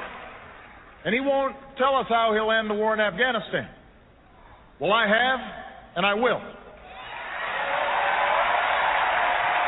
And while my opponent would spend more money on military hardware that our Joint Chiefs don't even want, I will use the money we're no longer spending on war to pay down our debt and put more people back to work, rebuilding roads and bridges and schools and runways, because after 2 wars that have cost us thousands of lives and over $1 trillion, it's time to do some nation building right here at home. I'm still eager to reach an agreement based on the principles of my bipartisan debt commission. No party has a monopoly on wisdom. No democracy works without compromise. Not a democracy. I want to get this done, and we can get it done. But when Governor Romney and his friends in Congress tell us we can somehow lower our deficits by spending trillions more on new tax breaks for the wealthy, well, what Bill Clinton call it? You do the arithmetic. You do the math. I refuse to go along with that. And as long as I'm president, I never will. I refuse to ask middle-class families to give up their deductions for owning a home or raising their kids just to pay for another millionaire's tax cut. I refuse to ask students to pay more for college or kick children out of Head Start programs to eliminate health insurance for millions of Americans who are poor and elderly or disabled. Also, those with the most can pay less. I'm not going along with that. I have never been more hopeful about America. Not because I think I have all the answers. Not because I'm naive about the magnitude of our challenges. I'm hopeful because of you. If you believe in a country where everyone gets a fair shot and everyone does their fair share and everyone plays by the same rules, then I need you to vote this November.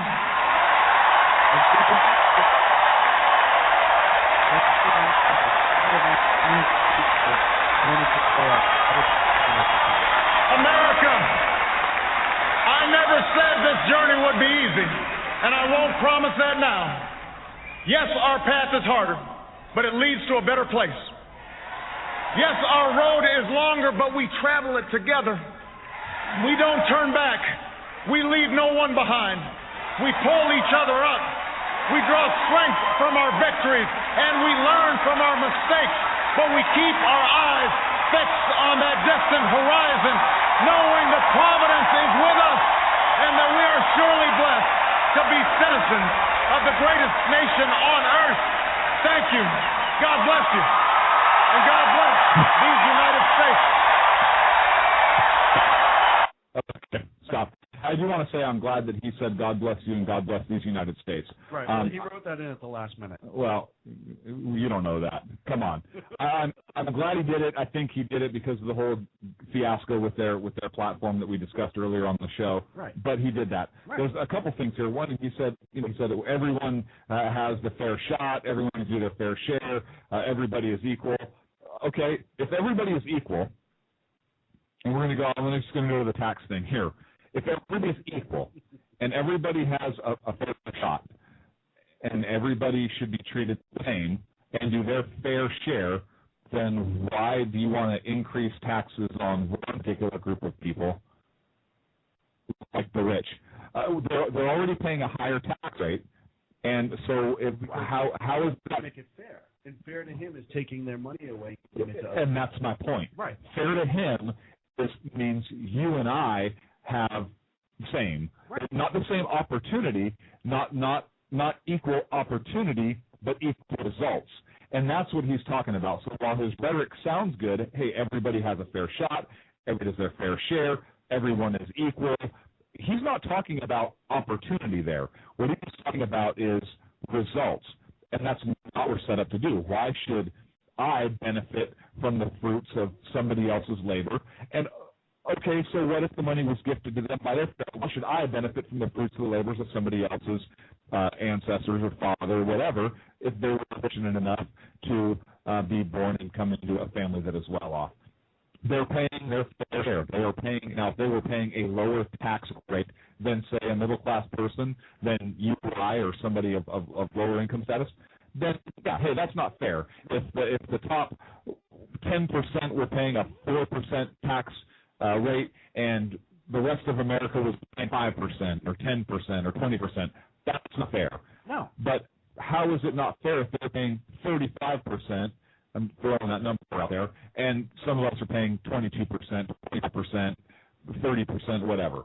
That's not fair. That's the first thing. The other thing is a couple things that Obama said, and I've listened to his speech several times, and a couple things stood out to me. One is he says, quoting here, "My opponent said it was tragic," quoting Romney, "to end the war in Iraq, and he won't tell you how he's going to end the war in Afghanistan." Okay, that's a misrepresentation of what Romney said. So I have Romney's quote here from what he was talking about, and this is a quote from, I believe, 2011. And here's Romney's quote on this topic that I found. Here it is in its entirety. Romney says, quote, "It is my view that the of all our end of this year is an enormous mistake and failing by the Obama administration. the precipitous withdrawal is unfortunate. It's more than unfortunate. I think it's tragic. It puts at risk many of the victories that were hard won by the men and women who served there. So he's not saying that the decision to end the war in Iraq was tragic. What he's talking about is the pace of the withdrawal. Right. In my view, of all withdrawal of all our troops from Iraq by the end of this year is an enormous mistake. So Obama was misleading there at best. The other thing that Obama says, and they want to talk about... It's not shocking at all. No. They want to talk about math and arithmetic. Here's one for you. It's a quote. Obama says, "I'll use the money we're no longer spending on war to pay down our debt and put more people back to work, rebuilding roads and bridges, schools and runways. After 2 wars that cost us thousands of lives and over $1 trillion, it's time to do some nation building right here at home." Okay. The money that we spend on the war, that we were spending on these wars, that's borrowed money. Yes. So let me get this straight. So the money we're no longer spending on war, we're going to use to pay down our debt. Okay, so you're going to borrow money that we were borrowing to pay for the war. We're going to borrow money and incur debt in order to pay down our debt. Well, yeah, I keep saying this. You don't. Hey, like Bill Clinton said, the arithmetic. You do the arithmetic. Right? What the president said and what Bill Clinton said. You do the arithmetic. Did he really have to explain what arithmetic was by saying math afterwards? Yeah, apparently, because he's super intelligent. He's one of the 8. Okay. So again, this money it doesn't exist.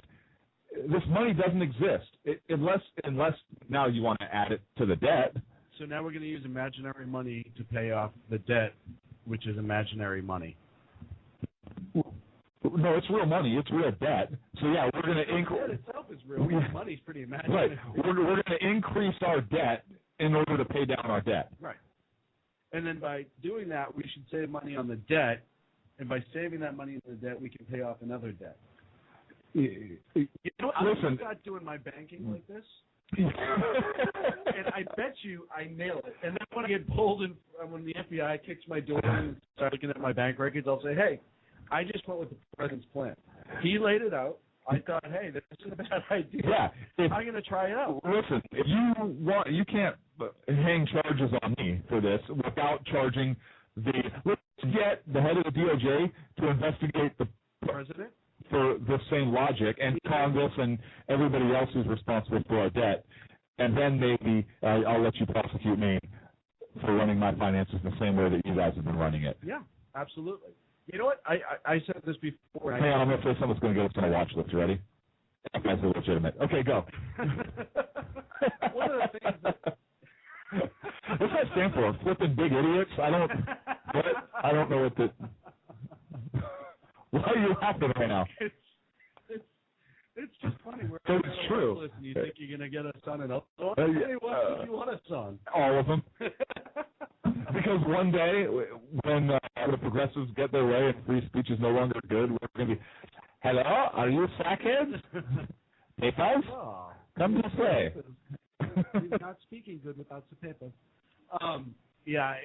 Listen, we all know his financial plans have not worked. And he said something, too, about, you have to make a change if it's just not working, or, But I actually, for now, I get the whole hope and change thing. I'm actually starting to understand it now. I am hoping for a change so bad right now. I think that if the Republicans, if you're out there, and I know you and I talk on a regular basis, I didn't have a chance to get this deal this week, and I should have. You should just recycle hope and change and start using that and be like, you know what? He was right in 08. We needed a hope and change, and he's still right now. We still need hope and change because this wasn't the right one. Now, hang on a second. Obama said in his speech, the times have changed, and so have I. Right. Do we have any audio from Michelle Obama's speech? I don't have it up with me. Because I'm pretty sure she said that being president hasn't changed her husband at all. So... changed. Yeah. I think Biden said he didn't change, or he still, Yeah, but according to Obama, he says, he's still changed. Yeah. He still has no... No. Obama said the times have changed, and so have I. Oh, that's right. Everybody else has said he hasn't changed. Right. Everyone else says that he still has no foreign policy. Now, that presents an interesting an interesting problem. Well, we all know he's evolved. If he's saying now that he's changed, then he's not the same guy that they elected in 2008. Then so why re-elect him? Maybe they shouldn't re-elect him. Right, he's a different now, guy. if he has changed, if he has not changed, well, then he hasn't done so well for our country. No. So maybe we shouldn't re-elect him. Well, look at all Wow, this is curious. done. This is paradoxical proposition. Let's see. Did he close Guantanamo? No. Did he sell out to the Auto Workers Union? Yes. Is he taking that credit as saving somehow GM? Yes. Isn't GM still not performing very well? They're it's not. performing better.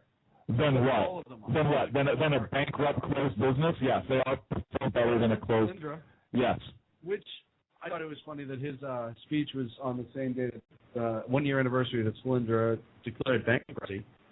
That's weird. You know, he's talking about jobs and everything. Yeah, we'll get you back to work as long as it's jobs that we agree with. You know, we talked before. Industry's dying in this country because the EPA is not allowing them to work. Oil's down. What has he done to bring jobs back? What has he done? I haven't seen anything worthwhile. He keeps throwing out these stimuluses, which it's proven it's not working. People aren't flooding the market with it. And that's another thing. You know, he nailed trickle-down economics, but all a stimulus is a trickle-down economic, is it not? They give out that money hoping it gets spent to other places so other people can earn it, and then it trickles down. So if you're nailing trickle-down economics and you're saying it didn't work, then why are you going to say that you need another stimulus, which would create another form of trickle-down economics?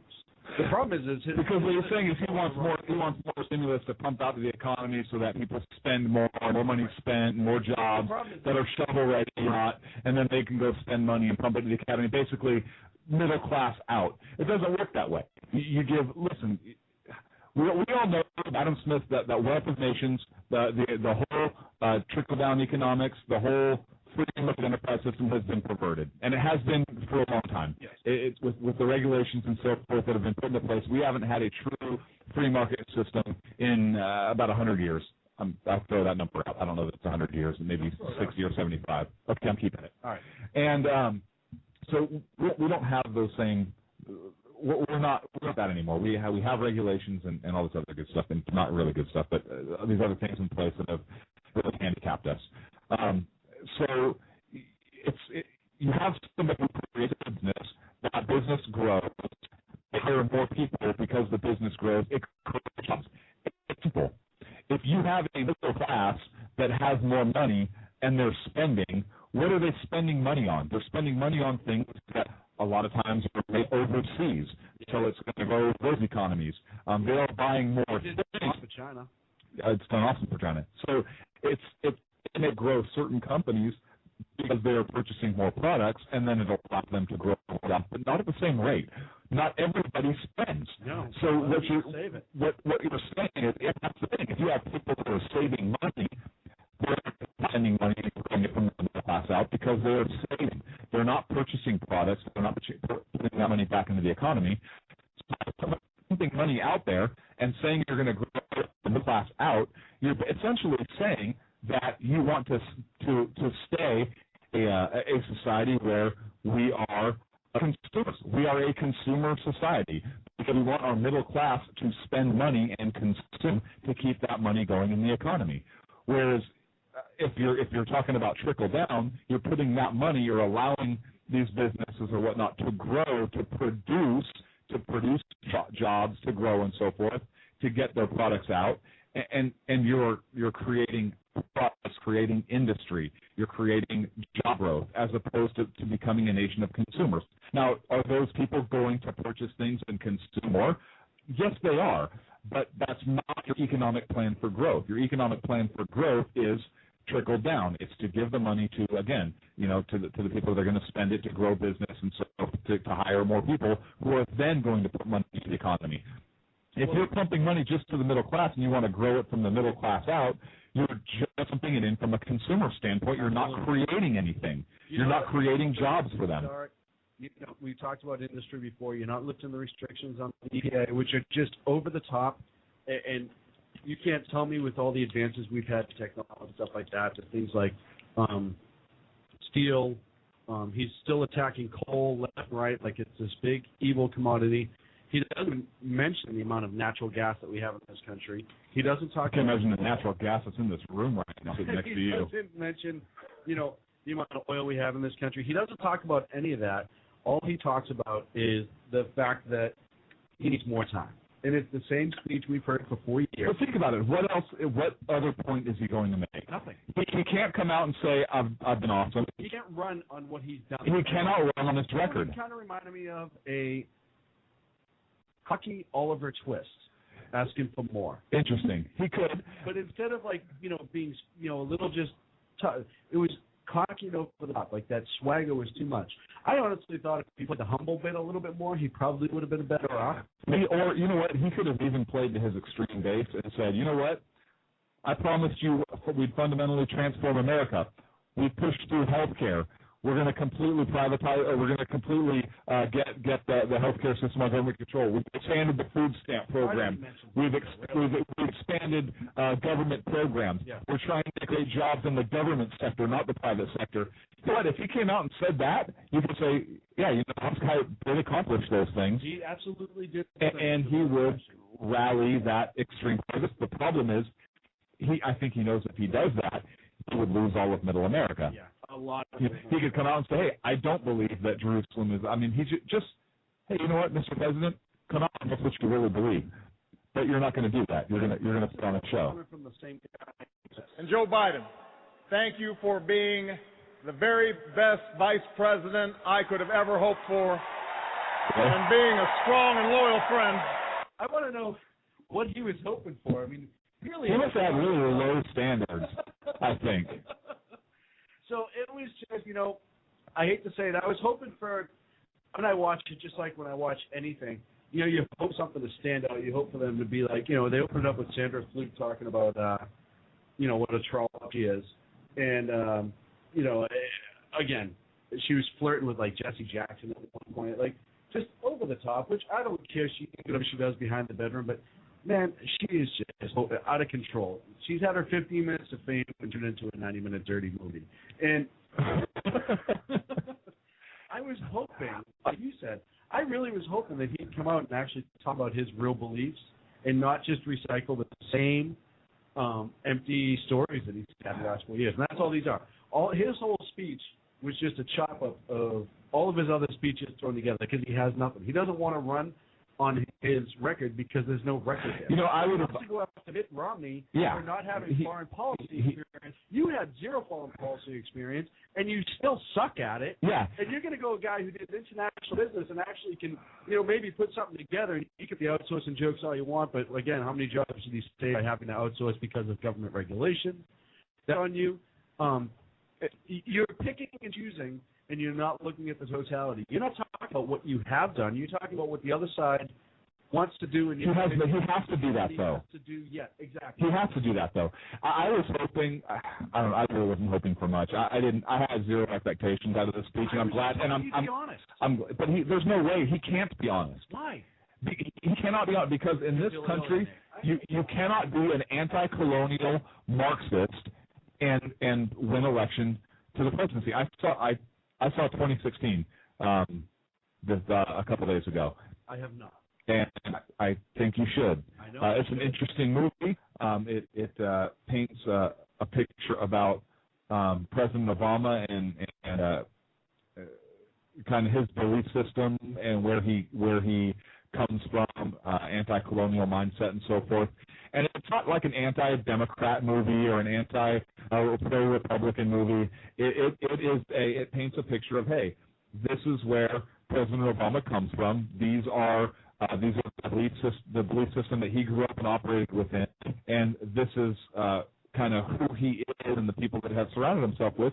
And it's a documentary. It paints him through a factual basis on kind of where he's come from, and it doesn't offer like I said, I didn't take from it that it was I hate this guy because of this or anything like that. It presents a picture, and some people may like that picture. Some people may not. I did not, agree with where I believe him to be coming from. I believe the movie was supported by good evidence, and again, some people may like that. I would have been. I have much more respect for him if he comes out and says, "Hey, listen, I am a Marxist. This is what I believe, and these are the people I've surrounded myself with." And but he can't do that and get elected. He cannot. It boggles my mind how many people have come out and said that he was part of the Socialist Party. You have Ben Jones and Cass Sunstein. His whole mentor growing up was a member of the Communist Party in USA. Who's the other guy there that he was friends with? Reverend Wright. There's. He talks. Van Jones. What are we talking about? Cass Sunstein. What? Who? Pick one. His record, not denouncing Occupy Wall Street. There's so many supporting Occupy Wall Street. Supporting Occupy Wall Street.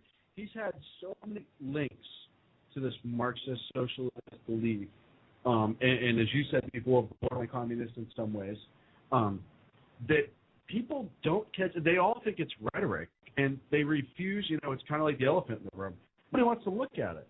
And that wasn't a whole Republican Democrat elephant that joke. No, it was an allusion to Oakland athletics. Exactly. Nobody. Don't talk about the A's. They get right past that and go, yeah, but he really likes people. Maybe he does. Right. I'm sure he does. Yeah. I can't say that he doesn't like people. He just doesn't like people have control. He keeps saying the word democracy. I know we kind of jumped over that. Yeah. We're not a democracy, but he has to say that. Right. Because people believe we are. Because it's been said enough. Right. Yeah, he is pushing enough. The left is pushing enough. It's infuriating. And I'll tell you, I don't think he's going to get the bump that he's expecting to get out of this. I don't think so either. I think he has his twin base, and I think as long as these job numbers stay right around 8%, look, I think he's in trouble. I think that Mitt Romney and Paul Ryan and the Republicans need to really start keep hammering on this economy. And I think now it's to the point we have 2 more sets of job numbers that are going to come out before the election. But honestly, with 3.5 years done, I think that's to the point now where they can, regardless of what the job numbers do, I think the Republicans can really kind of hang it around his neck and say, hey, well, we're having a recovery in the last 6 months of his presidency. I mean, I don't know. I think Obama's in serious trouble. I think the Republicans... It really is the last 6 months of that. You know what? Here's the thing. Yes. And maybe in some ways, because some people can be like, oh, yeah, maybe he's right. Maybe he just does need more time. But I think in addition to hammering the economy, I think the Republicans have to hit what he's done on health care, his big government attitude, and his anti-colonial Marxist leanings. I believe they have to hit that. I look at it like this. If I work for you and you say, hey, this is your job, whatever it is, these are the set of rules you have to follow. Okay. Will you do that? Yep. And a week later you show up and you're like, hey, what have you done?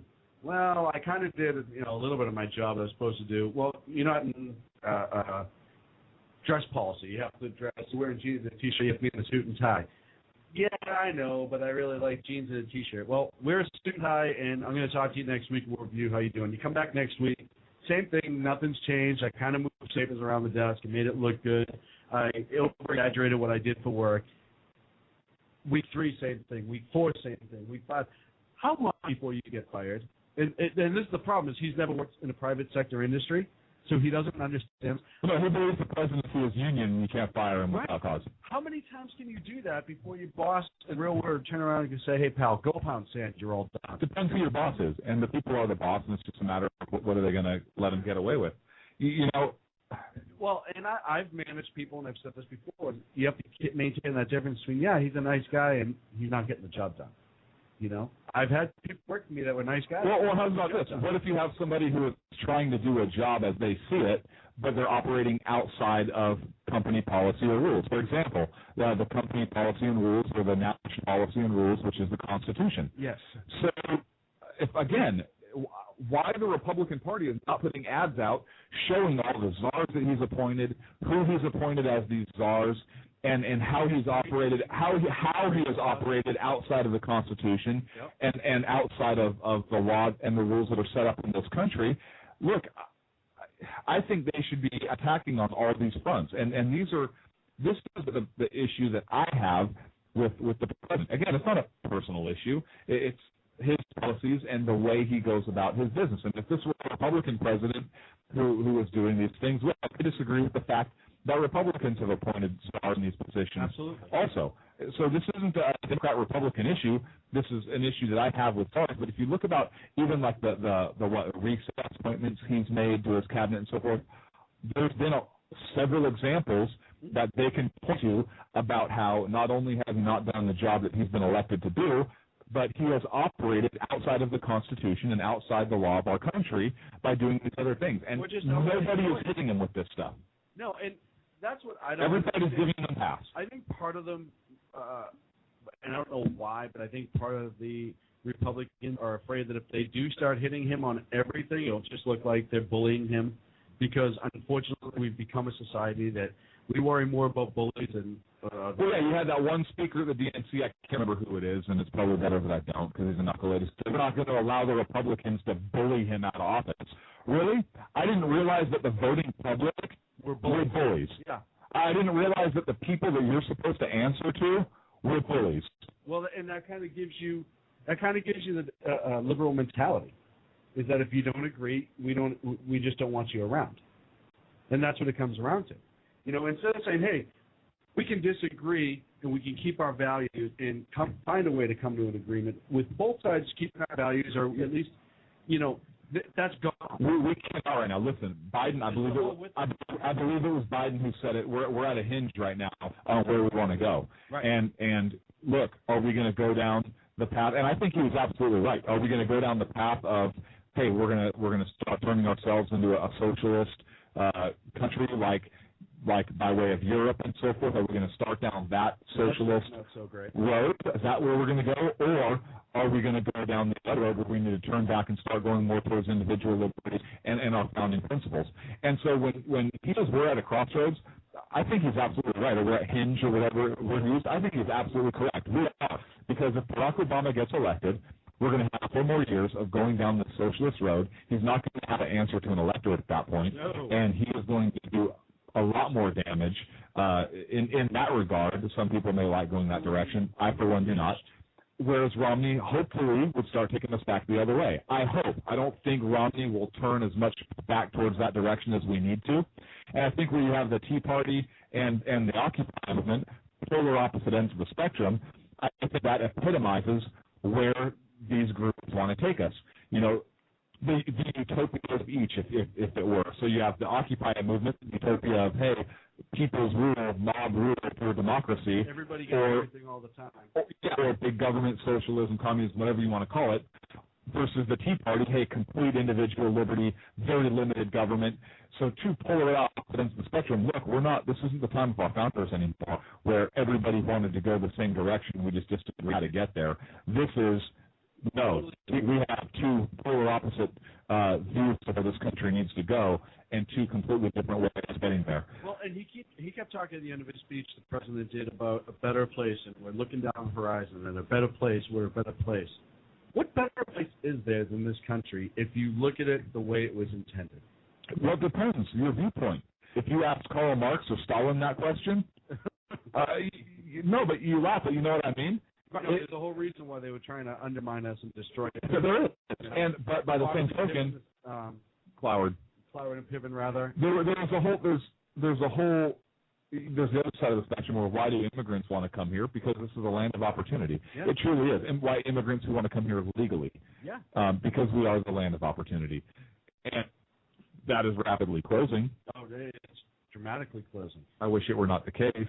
No, but if he has his way, who knows? I mean, he talked, and it's funny too. He talked about the spending of the military money, and the money he would save on wars, and giving the Republicans trying to give the Joint Chiefs stuff they don't even want. Well, they're your Joint Chiefs. You chose them. That we've highlighted a few times, and we've had military people on that have backed us up on this, is the amount of progressivism that is going on in the upper echelon right now, because of who's appointed. So yeah, they don't want it because you appointed them. Yeah. They're your people. If they say, yeah, I want that, you would fire them. Right, exactly. So you'd find a reason for them to step down. Yeah, I want biofuels. At $54 a gallon? 59. Whatever. Well, I just want the facts I straight. appreciate that. So, Listen, he is surrounding himself with what he wants to be surrounded by. He is giving the message that, he said, you pay me to tell the truth, and I'm going to tell you the truth. No, you're I'm not. telling you half the truth, and No, it's not. convenient truth at that. So that's him. That was the DNC. Look, let's take a quick break. We'll come back up with closing thoughts. Okay. We'll be back in a minute. Actually, it's probably going to be well. What?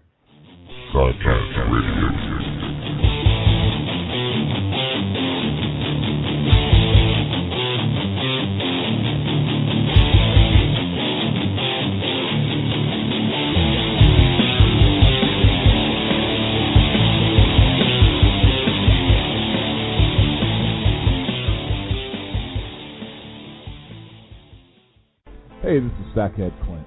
We're fortunate enough to have our friend Vanessa do our news briefs. If you like her news briefs, she is a voiceover talent. Check out Platinum Vocal Cords. She has over 15 years radio and voiceover experience. Graduated Northwestern State University with a liberal arts degree. Don't let that scare you, folks. She is a true sackhead. Please check her out. Again, that's PlatinumVocalCords.com. Thank you. Hey guys, it's Sean from Sackheads Radio. I want to talk to you a minute about our friends over at HomefrontHugs.com. They're an amazing organization of volunteers who take their time, effort, and money to take care of our troops overseas as they serve our great nation. HomefrontHugs.com. You can donate, write letters to troops, adopt a troop, you name it, you can do it. Help those wonderful folks who protect our freedoms. Go to HomefrontHugs.com. Tell them Sackheads Radio sent you. Hey guys, it's Sean from Sackheads Radio. I know I've said it before. Check out our friends at conservativeoutcry.net, but I really mean it. If you want interesting and exciting political commentary and analysis, that is the place to get it. Different, always spot on, always truthful, never pulling a punch. conservativeoutcry.net. Tell Rooster to get Bulldog back on and that Sackheads Radio sent you. And also, coming soon, the Sackheads Radio Forum on conservativeoutcry.net. Hey, this is Sackhead Clint. I want to take this opportunity to thank all the wingnut leaders throughout the world to give our men and women of the armed forces a job, as well as all the anarchists, terrorists, and Occupy folks that give our men and women in uniform on the home front, firefighters, law enforcement personnel, and first responders, job security here in the States as well. So thank all you wingnuts out there. This is Sackhead Clint saying have a good day. Is advised. 3, 2. I love how you're still doing the countdown. We discussed previously that it's completely unnecessary.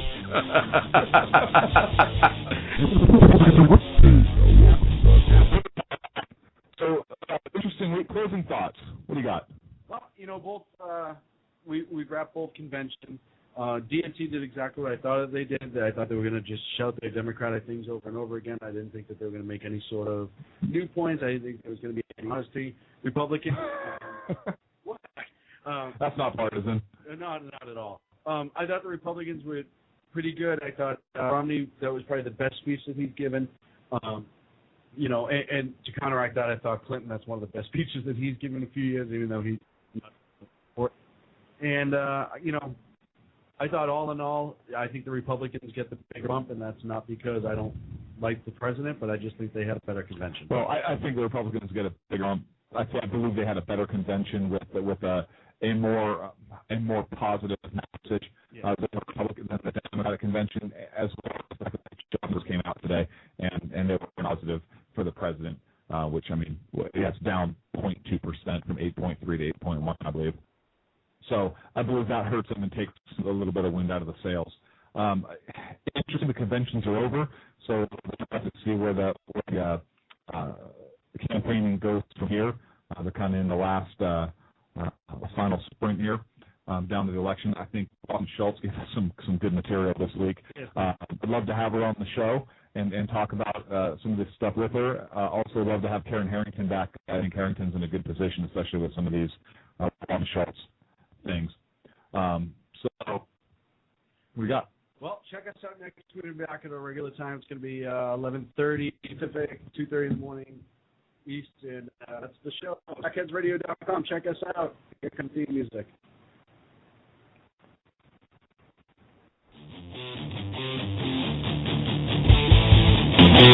Thank you.